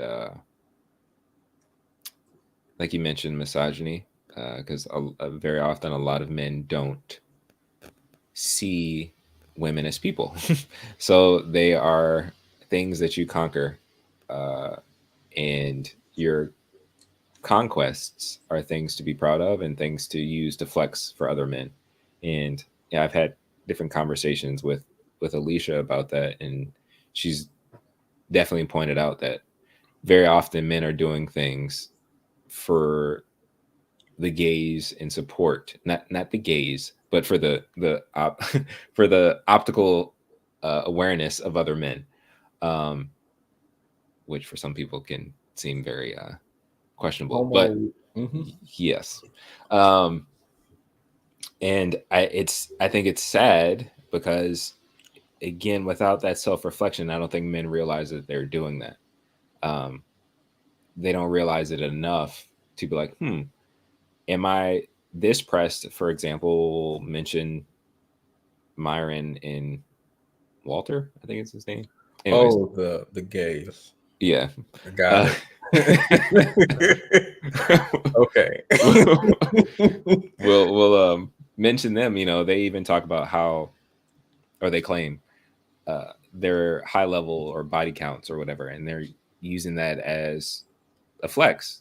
I don't know if anybody ever really believes them, but it's this idea that, oh, like, look how many trophies I got, or look how many successes I've had. So this makes me a better man, or this makes me an alpha man more than you. But again, that is rooted in misogyny and not respecting women as people or seeing them as equals. And so I think that adds to that obsession to be first, because like, oh, I won, you know, like I'm better at this. I can jump higher than you or whatever. It's an ego trip that I think a lot of men wrestle with. And it's also encouraged in our culture, especially in Western culture and American culture. Like, let me get the biggest truck. Let me get the biggest whatever. I'm going to be the best at everything, even at the detriment of my community. Oh, yeah. I was in Texas for a while. They have big everything over there. I don't know what's going on. Hey. That must be synonymous with what you're speaking about. But I do have an important question. Do you respect women? Do I respect women? I do my best to try to respect women. Ooh, that's not the right answer. It was a yes or no question. Ooh. I accept my faults and my flaws. Okay, I mean, well, we love accountability over here. I feel like if I ask a yes or no question and you're like, well, you see. All right, wrap it up. So I will start wrapping it up at this point. I don't want to keep you for too long. It is becoming night time for me, at least. I have a bedtime still. That's good. But because you respect women intermittently, who is out looking at this hour? I don't feel like anybody uses Microsoft Outlook anymore, so I thought it might be important, but it wasn't. It was not an important email. But because you respect women, variably, you would respect critique, right? I would respect critique from women, you mean? Yeah. Yes. All right. Well, you're going to have to grapple with this because we have some critique. Vision says you two are tiptoeing around marriage, which is a central issue here. No, it's a good point. No, it's a good point. I think that is definitely crucial and critical between the two. Like, Future had the opportunity to marry Ciara, but he fumbled the bag. He messed up. Yeah, maybe he shouldn't have cheated while they were engaged. And even if even if he had the chance, I think it's good that they didn't. Yeah, no. I mean, based on his track record with his other, 7 children and other relationships, does not seem like someone you would want to be stuck with legally. So yeah. No, and I mean, I also think maybe this is the other aspect of that comment is that marriage, even in a traditional sense, I don't think is this. Well, I don't know.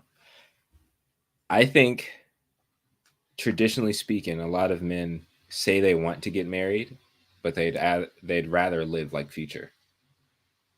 So on paper, they're like, yeah, I should get married. I need to get married. Getting a wife is the goal. But the deeper desire is like, no, I actually want to just keep frolicking out here, sowing my royal oats and living like a rock star.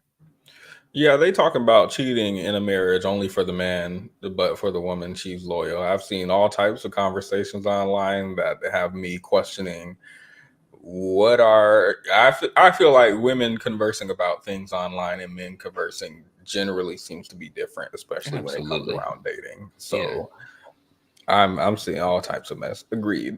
Yeah. Agreed. Absolutely agreed. Yeah. Okay. One last one last thought on that, even in the marriage thing, is that as you were saying earlier about like the nice guys being upset that like Russell Wilson's not on code, even with the typical manosphere ideas, Russell Wilson, since he is a high value man, he should be cheating on his wife, but he's obsessed with her. Like he's obsessed with her, committed to her, and loves her deeply. So even that is like messes up their paradigm, messes up their understanding of how men should work. Yeah, they call that simping now or something. Loving your wife, what? With that being said, I think that was well said, by the way. Completely agree. Thank you everyone for watching. I'm gonna play my outro in case you want to stay for a brief after show, because I have something that I do think is important to show. But be sure to leave a like, guys, and subscribe if you haven't already, because 29% of y'all aren't subscribed. I can actually see. I'm gonna bring it up on screen. Let me play this so I can get this up on screen real quick.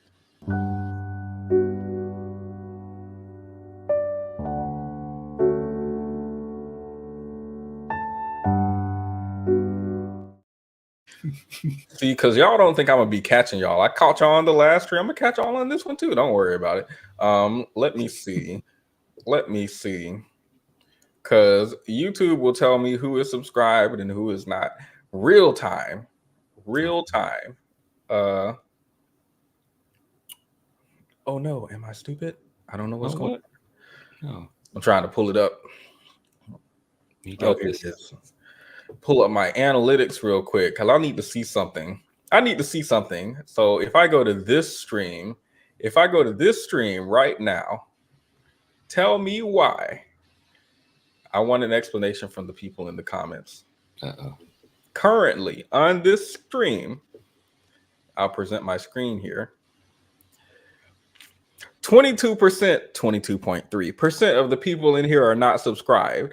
And I caught y'all. I see it's 139 people watching. So that means probably around 27, I don't know, 27 of y'all are not subscribed and y'all are just here watching, and I can see in my analytics this is live. It shows me live what percent of people in this stream are subscribed and are not subscribed, and you're right here. I see you. It's 139 people in the chat and 22% of y'all aren't subscribed, and all I need is an explanation right now. You don't get to the video post and then I just see the stats behind the scene. Nope, I can see it right here, right now. I see you in the audience. Y'all are not, and it's not snitching, Miss Truth Teller. It ain't snitching to tell the truth. Because if I didn't do nothing wrong, it ain't snitching, and I didn't do anything wrong. The only time it's snitching is if I did something wrong with y'all, and then I'm telling on y'all, but not me. This ain't snitching. This is telling the truth. And what I'm wondering is, who's not subscribed? Drop a 1 in the chat. I just want to talk. Friendly conversation. I just want to talk. Cause why are y'all every week it be the same people? I can see all in my analytics, same people just coming fast and hard to this channel and not subscribe every single week on the live stream. The shorts, the videos, understandable. But how are you watching me right now? 7 people just left. So they got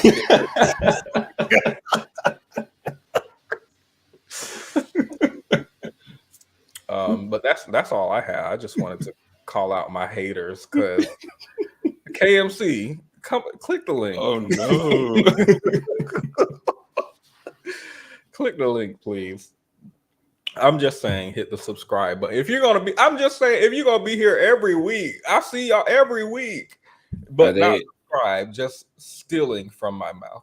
Are they not satisfied with the high quality content that you put out? Like, I don't. Please speak about people who put the ones. Please speak about your grievances. This is a safe space. We just want to talk. Come outside. We just want to talk. Do you have any final thoughts while I find what I was looking for? I think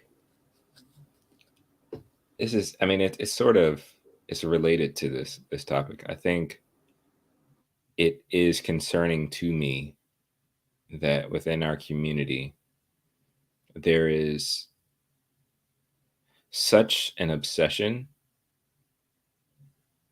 for not good things that kind of bothers me. Like, the fact that whether in this dynamic with Future versus Russell Wilson and Russell Wilson and Ciara, it is just disheartening that, particularly for the men of our community, that they're so much more interested in mimicking Future, even though there is such a great example of success that is kind of just ignored. It really bothers me, and I wish we can get to like the root of it to kind of help brothers like commit to better things rather than degenerate things or whatever. I don't know. No, that was perfect. And I'll add, when was the last time that you heard men collectively say, right? Because I want to point out the gender aspect of this and I want to emphasize it. When was the last time you heard men collectively say, any man who sleeps around with a bunch of girls, his wee-wee shrivels up, or some rumor, right? That would be the equivalent of a girl becoming loose. Or when was the last time you heard men say, oh, if a man is abused by a woman, he doesn't deserve to date a good girl after? Because there are viral clips, including one from Kevin Samuels, who was talking to some lady, for example, who said she's looking for, you know, they come on the show and this is my dress size and I'm looking for a man who makes this much and is handsome and blah, blah, blah. And he spoke about who's your baby daddy, since she's a single mom. And she was like, well, he's in jail. So I can't get back with him, or blah, blah, blah, blah, blah. And Kevin's like, well, that's the highest you can do. That's right. The highest you deserve. You don't deserve more than that. Your baby daddy's in jail. That's the highest you get. You don't get to desire more after that. And that feels very gendered to me. So again, I'll repeat, when was the last time you heard a man say that a man who's abused by a woman, or a man who dates a bad woman, does not deserve to date a good girl after? I've never heard men have this issue when the genders are reversed that they have with people like Russell choosing to date someone like Ciara, who has dated a bad man in the past. Literally, her crime has dated a bad man in the past. She didn't even do anything, just made a mistake. And I think that highlights the misogyny in these conversations. In misogynoir too, because I noticed that this is very specifically targeted towards Black women generally. I'm not saying it never happens to any other race, but it seems very targeted for Black women. Absolutely. Yeah. So that's all I'm going to add. I just want to talk about the gender aspects. I also want to reiterate That's stupid. That's just stupid. What do you mean? Oh, I dated a felon, but I don't want to date a felon anymore. I would like to date a good citizen of society. Oh no, you have to date felons from now on because that's your first boyfriend. What are you talking about? That's ridiculous. That is stupid. Oh, I made a mistake. Let me continue making mistakes for the rest of my life now that I made that one. That's dumb. So that's all I'm gonna say. It's bogus. No, I agree. And I mean, I think even I think even with that that kind of perspective, you can tell for those who share with Kevin Samuel's ideology about that, you don't actually care about people and you don't care about community, because you would hope that if a woman was in a bad situation, that she should be doing something that's better for herself, and if she does have children, that's better for her children. But a lot of that perspective and those ideas and those beliefs are so deeply bound to ego and pride that they can't support growth even for their own community. It's kind of like, well, it's very, very fixed mindset, which is detrimental to the whole, and it's just not good. Agreed. With that being said, are you ready for our final meme of the day? Let's do it. Do you want to go with, there's one about Mexican corn, there's one about I lost it. Well, there's one about Mexican corn. Well, I mean, if there's only one choice, I guess that's what we got to do. Where's the other? Oh, the one about Rosa Parks. So people put together some footage of Rosa Parks and they actually put it in color, since a lot of people look at things in black and white. And so they tend to think that like Martin Luther King marching and all this stuff was like centuries ago. But when you put it in color, people are able to understand how much closer. Why are you smiling? I want. Okay, so is this Rosa Parks meme? Is it? Oh, it's not a meme. It's just color footage of Rosa Parks. Okay, I just don't want. I think if I don't. I think if I'm correct, we're wrapping up Women's History Month. So I don't want anything. Anything disrespectful towards Rosa Parks or women in general. So if I just want to be safe and sure that you're not wrapping out the month. I can't promise that. I'll let y'all put a 1 in the chat if y'all think it's okay, and a 2 if it's not. I don't know if it would be considered disrespectful. Okay. Yeah, I guess we'll let the chat decide. Or a 2 if you don't want to. While we wait. I love you. Delete. It turns into copyright music, so. Anywho, have you guys decided? My mom told my brother to stay out the cabinets, and he didn't listen, so she did this.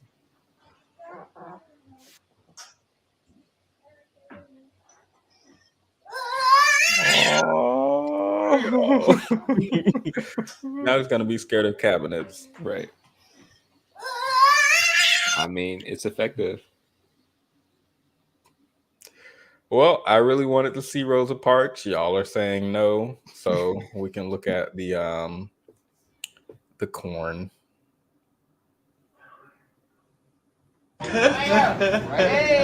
Oh, by the way, we're going to be looking at 1, 2, 3, 4 of these videos. I know these don't look good to be in my saved, but we're going to be looking at the comments in them. Okay. We are specifically going to be looking at the comments from men on these pictures of women, because they had a lot to say about their bodies and it was nothing positive at all. And I wanted to discuss, let me give some examples.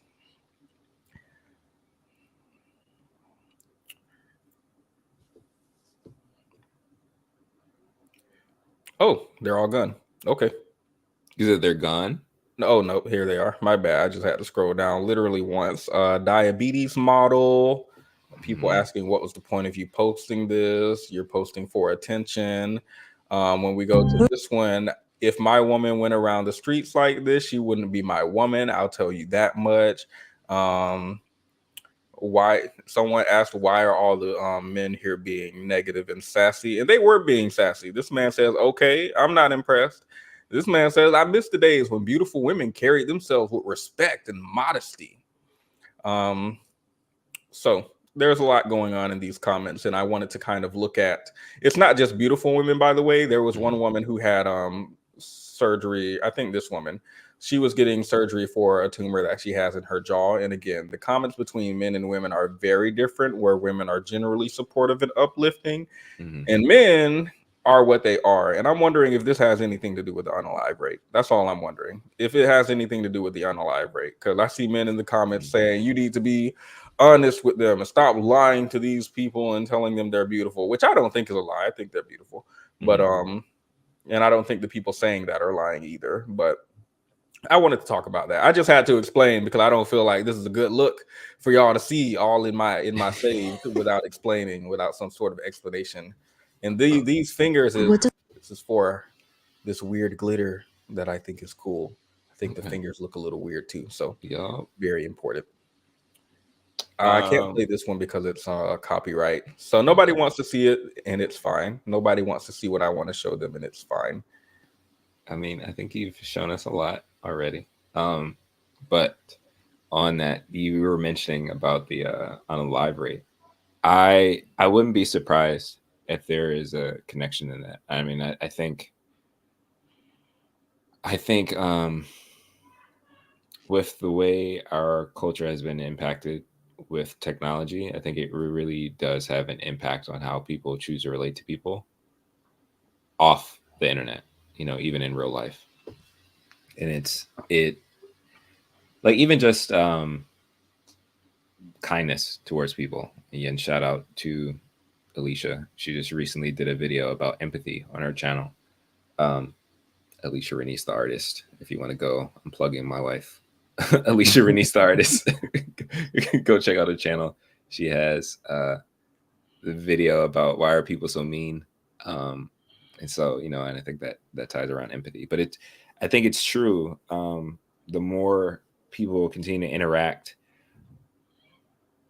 virtually, it is, I think, warping and impacting their minds when it comes to how they should treat people in real life. And I think even more devastatingly towards Black women. There's the misogyny, the misogynoir, the objectification, all of those things. And it's it's really scary, honestly. It's really scary how people seem to forget that they're relating to other people. I think there's, I guess, this joke about being a main character in your life, like main character energy. And so if you're a main character in a video game, everybody else is NPCs, they all seem expendable or they don't matter. And I think that does feed into like a level of narcissism and could lead to violence. So I think you have something there, because if you're willing to insult somebody and to dehumanize them, like without second thought or without hesitation in a comment section, I'm sure you don't have much care for them in real life either. Agreed. I think I can't tell my thoughts on screen, actually. I will save it for the Discord. I will save it for the Discord. I can't say my thoughts publicly about this, actually, because I feel like it's really bad. Yeah. But I will say, be sure to go and follow The Beneficial Black Man if you're interested in more conversations like this on his channel. And he is also plugging Alicia Renice, the artist. She has a lot of good stuff. Yeah. With that being said, be sure to leave a like if you haven't already. Subscribe if you don't want to be called out in the next video. about to start pulling out names. That's what I'm about to do. I'm about to start pulling out names because that's what I feel like I need to do. Because I can also see who's subscribed to me. And so I can run through here and see who this person is who be coming to every single live stream but don't subscribe. All 22% of y'all. Anyway. Yeah, so thank you for joining us. You can stay in the back if you want to. And everyone else, have a good night.